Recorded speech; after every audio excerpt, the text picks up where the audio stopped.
Hi, நம்ம இன்றைக்கி என்ன பார்க்க போகிறோன்னா உடுப்பி ஸ்பெஷல் பாவக்காய் கோஸ்து. இதுதான் நம்ம பார்க்க போகிறோம். இதுக்கு தேவையான பொருட்கள் என்னென்ன அப்படின்றத நம்ம பார்க்கலாம். பாவக்காவை குட்டி குட்டியாக நறுக்கி இந்த மாதிரி வாஷ் பண்ணிவிட்டு குட்டி குட்டியாக நறுக்கி வச்சுக்கோங்க. அதுக்கப்புறம் புளி தண்ணி, உப்பு, பெருங்காயம், கருவேப்பிலை, அடுத்தது தேங்காய், எள்ளு, ஜீரகம், உளுத்தம்பருப்பு, தனியா, காஞ்ச மிளகா, கொஞ்சம் வெந்தயம், மஞ்சப்பொடி, உப்பு. இதுதான் தேவையான பொருள். ஃபஸ்ட்டு நம்ம என்ன பண்ணுறோம் அப்படின்னா, ஃபஸ்ட்டு இதை பாவக்காய் குட்டி குட்டியாக நெருக்கி வச்சுருக்கோம் இல்லையா, கொஞ்சமாக ஆயில் விட்டு அதை லேசாக அதை வதக்கி நம்ம எடுத்து வச்சுக்கணும். அதுக்கப்புறம் அதே கடாயில் இந்த இன்க்ரீடியன்ட்ஸ் எல்லாத்தையும் நம்ம போட போகிறோம். வாங்க ஸ்டெப் பை ஸ்டெப்பாக நான் சொல்கிறேன். இப்போது ஃபஸ்ட்டு அடுப்பு பற்ற வச்சுக்கலாம். ஆல்ரெடி கடாய் போட்டாச்சு.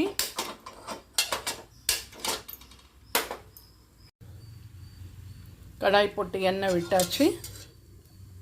இதில் நம்ம இந்த குட்டி குட்டியாக நறுக்கி வச்சுருக்கோம் இல்லையா, அந்த பாவக்காவை ஃபஸ்ட்டு நம்ம லேசாக வதக்கி எடுத்துக்கலாம். ஏன்னா இந்த கசப்புத்தன்மை போகும். ஆனால் உடம்புக்கு ரொம்ப கசப்புத்தன்மை அவசியம். இதை அட்லீஸ்ட் ஒரு மாதத்தில் ஒரு 2-3 நாளாவது நம்ம சேர்த்துக்கணும். ரொம்ப நல்லது. இதுலேயே நம்ம பாவக்காய் பிட்லையும் பண்ணலாம். இது கோஸ்து, உடுப்பி ஸ்டைல் கோஸ்து. நல்லா வதக்கிக்கணும். இந்த மாதிரி குட்டி குட்டியாக நறுக்கி போட்டிங்கன்னா ரொம்ப நல்லாயிருக்கும். இதுக்கு லாஸ்ட்டாக நம்ம என்ன பண்ண போகிறோம், இந்த பாவக்காய் கோஸ்து செஞ்சு முடித்தோடனே அதில் கொஞ்சம் நம்ம வெல்லம் ஆட் பண்ண போகிறோம். உடுப்பி சமையல் அப்படி பார்த்திங்கனாலே உங்களுக்கு கண்டிப்பாக வெல்லம் இருக்கும். அவ்வளோதான். இதை நம்ம நல்லா வதக்கிக்கலாம். இப்போது பாவக்காவை வதக்கி எடுத்து வச்சுட்டோம். நெக்ஸ்ட் அடுப்பை பற்ற வச்சுட்டு இப்போது கடாயில் லேசாக ஒரே ஒரு சொட்டு ஆயில் விட்டுட்டு இப்போ ஒவ்வொரு பொருளாக நம்ம ரோஸ்ட் பண்ணி எடுத்து வச்சுக்க போகிறோம். ஃபஸ்ட்டு உளுத்தம்பருப்பு எல்லாமே கொஞ்சம் ஒரு டீஸ்பூன் இருந்தால் போதும். நான் கொஞ்சமாக பண்ணுறதால கொஞ்சமாக போடுறேன். நீங்கள் நிறைய பண்ணுறதா இருந்தால் போட்டுக்கோங்க. இந்த உளுத்தம்பருப்பை நல்லா செவக்க வறுத்து எடுத்துக்கணும். மீதி எதுக்கும் அவ்வளோ சூடு தேவைப்படாது. உளுத்தம்பருப்புக்கு மட்டும்தான் வேணும். பருப்பு நல்லா செவக்கணும். இந்த பாவக்காய் சாப்பிட்றதால நிறைய பெனிஃபிட்ஸ். நம்மளுக்கு சுகர் அளவு கம்மியாகும். வயிற்றில் இருக்கிற பூச்சிலாம் செத்து போயிடும். குழந்தைங்களுக்கெல்லாம் நிறைய சாக்லேட் சாப்பிட்றதால வருது இல்லையா, அது எல்லாமே இதுவாயிடும். இப்போ நல்லா செவக்க வறுத்தாச்சு. இந்த பாருங்க, செவக்க வறுத்தாச்சு. இதை ஒரு தட்டில் நம்ம எடுத்து மாற்றி வச்சுக்கலாம்.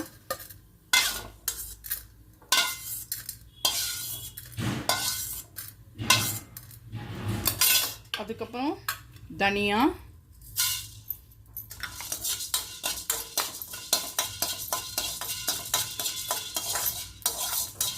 தனியாக்கெலாம் அவ்வளோ சூடு தேவைப்படாது.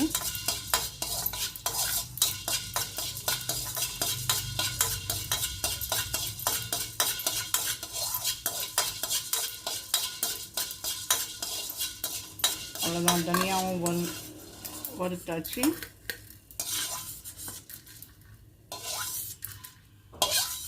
இதுக்கு நம்ம பருப்பு எதுவுமே சேர்க்க போகிறது கிடையாது.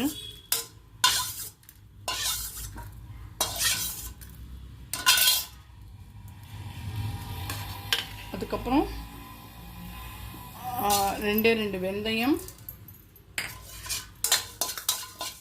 வெந்தயம் போடும்போது ஃப்ளேவர் நல்லாயிருக்கும். கொஞ்சமாக போட்டுக்கோங்க. நிறைய போட்டிங்கன்னா கசந்து போயிடும்.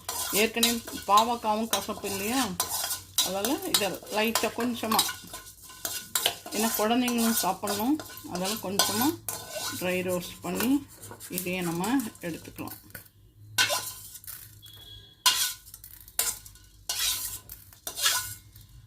உடம்புக்கு கூல்னஸ் தரும் வெந்தயம். அதுக்கப்புறம் ஜீரகம் கொஞ்சம் போட்டுக்கோங்க.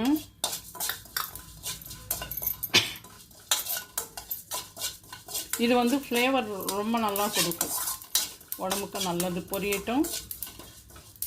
இது எல்லாத்துக்குமே சூடு கம்மியாக இருந்தாலே போதும். பொரியிற சவுண்டு கேட்குறது பார்த்திங்கன்னா அவ்வளோதான். இதையும் நம்ம வந்து எடுத்துக்கலாம்.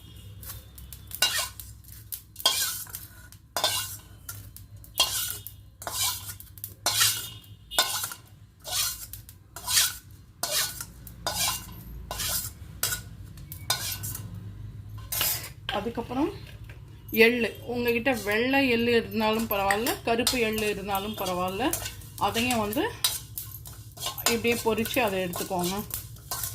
எள்ளு வந்து ஃபுல்லாக அயன். அவ்வளோதான். இதையும் எவ்வளோ பொரியறது பார்த்திங்களா? இதுக்கெல்லாம் ஹீட் அவ்வளோ தேவையே படாது. இது எல்லாமே டேஸ்ட் கொடுக்கும் செம்மையாக. இதுலேயும் அயன் இருக்குது. ஜீரகம் வந்து சாப்பிடும்போது ஹீமோக்ளோபின் அளவை இன்க்ரீஸ் பண்ணும். ஜீரகம் வறுத்துட்டு லேசாக வறுத்துட்டு அப்படியே கொஞ்சம் வெறும் ஃபஸ்ட்டு ஒரு சூடாக சாதம் போட்டு அந்த ஜீரகம் போட்டு 2 உப்புக்கல் போட்டு நெய் விட்டு பிசைஞ்சு சாப்பிடும்போது ரொம்ப நல்லாயிருக்கும். இன்டைஜஷன் இதெல்லாம் வந்து இருக்காது, நல்லா டைஜஸ்ட் ஆகிடும். அடுத்தது வந்து மிளகா, உங்களுக்கு எவ்வளோ தேவையோ அந்த அளவுக்கு மிளகா போட்டுக்கோங்க. மிளகா வந்து போடுறது பெருசில், அதில் மிளகா வந்து சில மிளகா காரமாக இருக்கும், சிலது காரமாக இருக்காது. இந்த மிளகா வந்து காரமாக இருக்கும், அதனால் நான் 2 தான் போட்டிருக்கேன். அவ்வளோதான். இதையும் நல்லா வறுத்தாச்சு. இதை பாருங்கள், அப்படியே உப்பின்னு வரும். இதுதான் நம்மளுக்கு வந்து நல்லா வறுபட்டாச்சு அப்படின்றதுக்கு நல்ல ஒரு இது. அவ்வளோதான். இதையும் நம்ம வறுத்து எடுத்துப்போம். நெக்ஸ்ட் வந்து தேங்காவையும் லேசாக வதக்கிக்கலாம். ரொம்ப வறுக்க வேண்டாம், கொஞ்சமாக வறுத்துண்டா போதும்.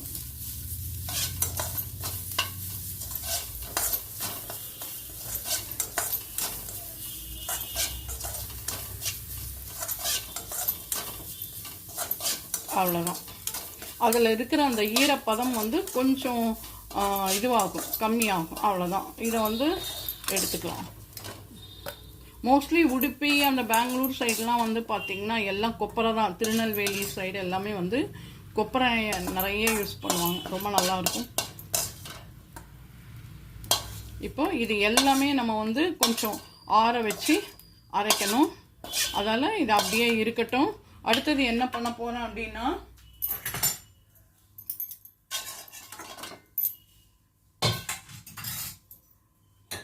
திருப்பி ஒரு பாத்திரம் வச்சுக்கலாம்.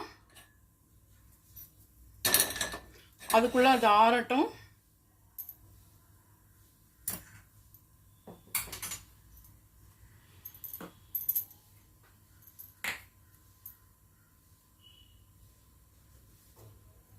அதுக்கப்புறம் கொஞ்சமாக எண்ணெய் விட்டுக்கணும்.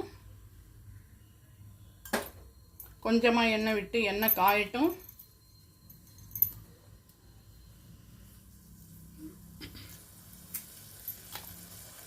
காஞ்ச உடனே கடுகு,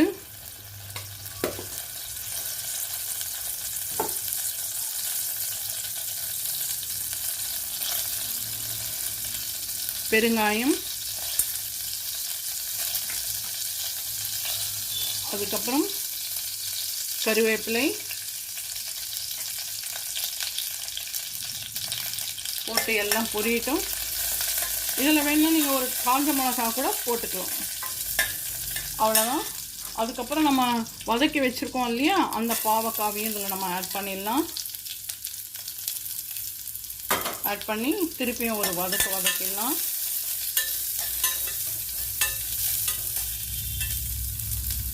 அதுக்கப்புறம் தேவையான அளவு கொஞ்சமாக மஞ்சப்பொடியும் போட்டு வதக்கிடலாம்.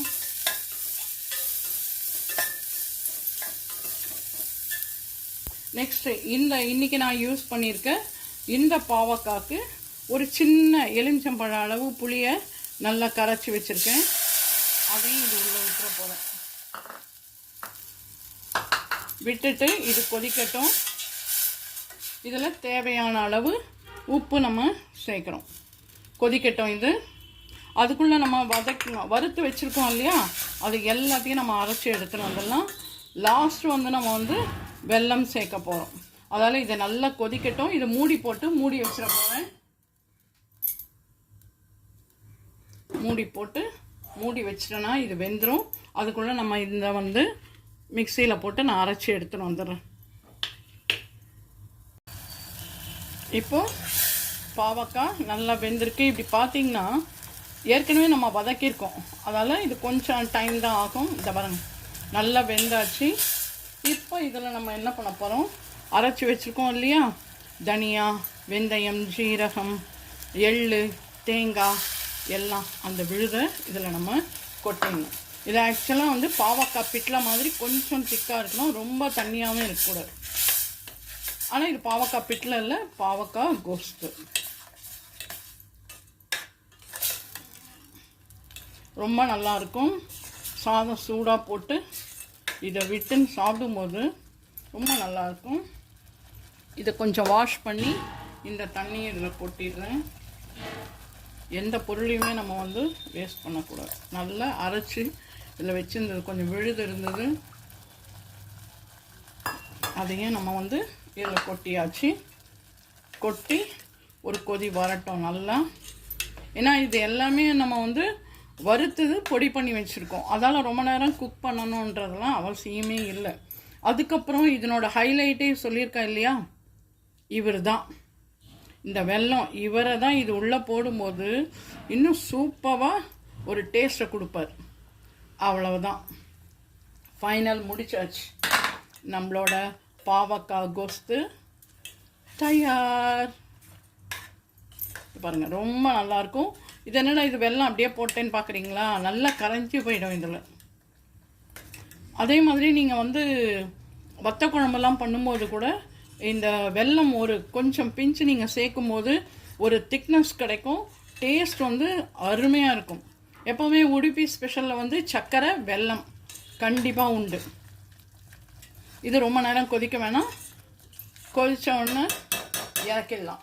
ஏன்னா இது ஆல்ரெடி எல்லாமே நம்ம ட்ரை ரோஸ்ட் பண்ணி போட்டிருக்கோம். நல்லா திக்காகவே திக்கு பேஸ்ட்டாக நல்லா வறுத்து அரைச்சி தான் இதில் போட்டிருக்கோம். பாவக்காவையும் ஏற்கனவே வதக்கி அதையும் வேக வச்சுருக்கோம். அவ்வளோதான், இறக்கிடலாம்.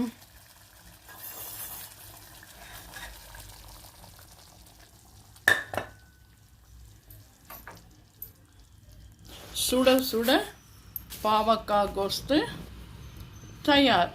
இதே மாதிரி நீங்களும் உங்கள் வீட்டில் செஞ்சு பார்த்து சாப்பிட்டுட்டு எப்படி இருக்குன்னு சொல்லி லைக் பண்ணுங்கள், ஷேர் பண்ணுங்கள், கமெண்ட் பண்ணுங்கள். மறக்காமல் இது வரைக்கும் நம்மளோட channel Padma's all in all சேனலை சப்ஸ்கிரைப் பண்ணாதவங்க பண்ணுங்கள். இதே மாதிரி ஒரு நல்ல ரெசிபியோட அடுத்த விலாகில் உங்களை மீட் பண்ணுறேன். பாய், டேக் கேர், தேங்க்யூ.